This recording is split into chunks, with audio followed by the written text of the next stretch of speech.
Alan is with us in Charlotte, North Carolina. Hey, Alan, what's up? Hey, Dave. Thanks for taking my call. Sure. How can I help? So I am 26 years old, and last November I started a remodeling and construction business. The first 8 months I was the only employee, and now I've got 3 employees plus myself. We're on track to do about $120,000 in revenue this year, and we're probably going to triple or do 4 times that next year just with the growth that we've had. Way to go, man. Thank you. My question is, as I grow into a leader for my guys, I feel really guilty about not being able to be on the job site with them every day. Most of my time now is spent quoting or doing payroll or anything like that. So I just, they're completely competent. I just feel guilty for not doing the physical labor with them. Okay. Well,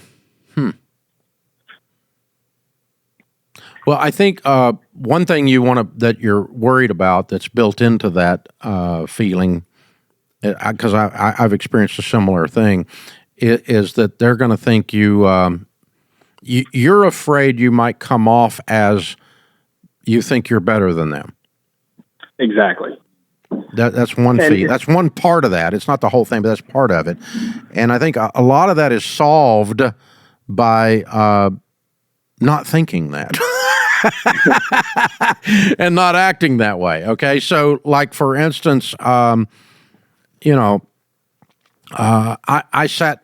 eat lunch in our lunchroom every day. Okay, and I just plop down somewhere and just start talking.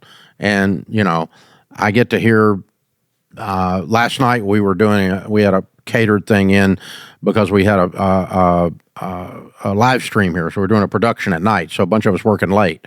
So the crew that's doing all that, the guys running we had a crew of probably 30 people that are running all the technical stuff. And then we got Rachel and Jade and me, and we're the talent, right? And so we were not eating, the 3 of us, in the aristocratic green room alone. We all sat down there together talking. And I got to hear some real nerdy stories, like Star Wars stories and stuff, and things I had no interest in whatsoever, but I got to hear them. And so, but I was just hanging out with the guys, and I was laughing with them, and we're cutting up. We're talking about nothing about work. We're talking about nothing that matters, because we're talking about Star Wars, for God's sakes, nothing that matters. So, it's just we're hanging out. And so I sit in the lunchroom every day with the guys and the gals, and a lot of them are doing things that I don't know how to do, but they're working hard. A lot of them are doing things I do know how to do, and I don't do those things anymore because that's not my job anymore. Like, this is not your job anymore.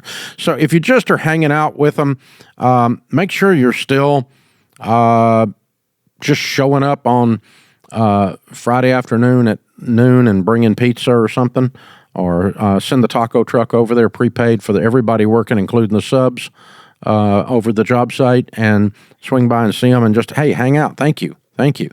I've got a building project right now going, and the guys working on the project, the subcontractors, they don't work for me, they work for the GC, are Hispanic, so I don't speak English, and I don't speak Spanish much, but I'll just go in and just tell them thank you, muy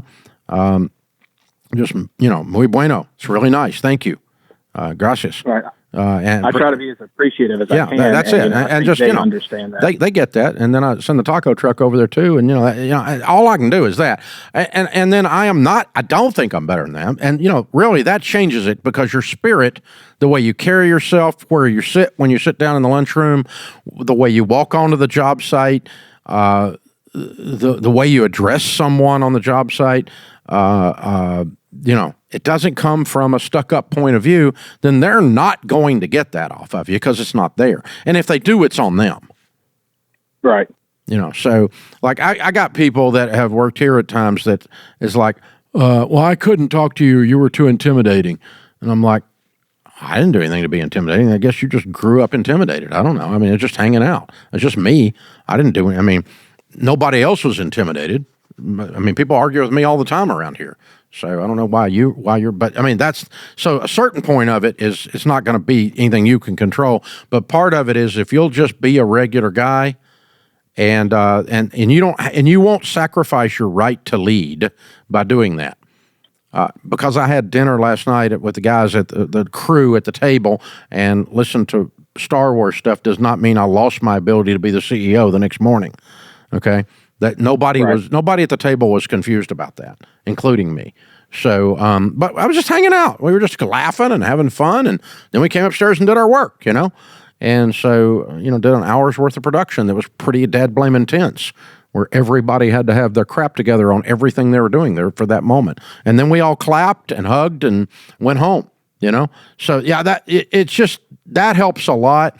But the second thing I had to learn was I reached a point in this business about 20 years ago that I felt like in my prayer time, the still small voice, I felt like God was saying, not audibly, but just saying, okay, you need to work on big things, broken things, and new things.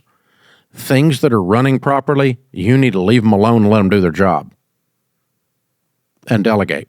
And I really wasn't micromanaging, but that clarity helped me. So what do I do all day long? I'm either the talent, like I am right this second on the microphone, or I'm working on new things, big things, and broken things.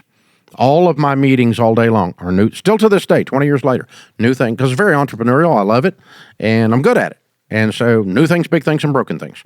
So something screwed up and sideways, gets in my office. It lands on me. Buck stops here. Something's brand new. I like birthing this baby, getting it out of the incubator, getting it up, watching the baby deer walk the first time. I love seeing that stuff, the brand new thing going out. Even if it falls over and crashes, I still want to be there when it happens. I want to see the first thing, see the first steps of the new idea, right? And the big broken things, all that stuff. So yeah, I stuff like that, you're going to have your fingers down in it. And it's just, when I'm at a table in one of those things, in one of those meetings, it's me and 5 people, and we're all on an even playing field, and we're arguing which play to call to win the Super Bowl. We're not in there posturing as to how we impress the CEO. That lasts about 13 seconds around here, and then you get dissed. Because we're all just trying to go, what in the crap? We're just trying to get this thing done. And if you got a better idea than me, fight for it. And you know something I don't know, prove it. Do it. Let's go. Game on. But you better be ready to defend it, because we're going to push. Let's go. And you can do all those things and still be one of the guys, so to speak, but be the owner simultaneously. You can still love people. You can still care about people. You can still be their friend, and you can still fire them. I've been all of those things in the last 2 weeks, and I'll be them in the next 2 weeks. So this idea you can't work with friends. No, I want to work with. I don't want to work with people I'm not friends with. I want to be friends with you. If I'm working with you every day, I want to have a relationship. I mean, I don't want to just be transactional. That's corporate America crap. This is a small business, a family business. We don't want to be that way. And so, and nobody does. So if you'll just do all of those, I think you're going to be fine. And then also, as a part of that, be prepared for the person that occasionally doesn't understand anyway. But that's on them. If you're doing all this other stuff right, and then somebody goes, well, you're too good, that's bull. But I'll give you an example of that, okay? I'm real proud of this example. So Rachel Cruz, my daughter, Ramsey personality, absolutely does not have an ounce of thinks she's better than anybody. She is everybody's friend, easy to get along with. The live events crew that travels with us that does production loves Rachel because she'll do anything. She'll go pick up the donuts. She'll help you set up the chairs. She laughs. She tells weird stories backstage. We're all just hanging out. She's just that girl, okay? And it's my daughter. I'm proud of her, but she really has not got this thing of I'm special. You have to treat me different because I'm a Ramsey, or you have to treat me different because I'm a personality on the stage. And this has gone on for a decade and a half now.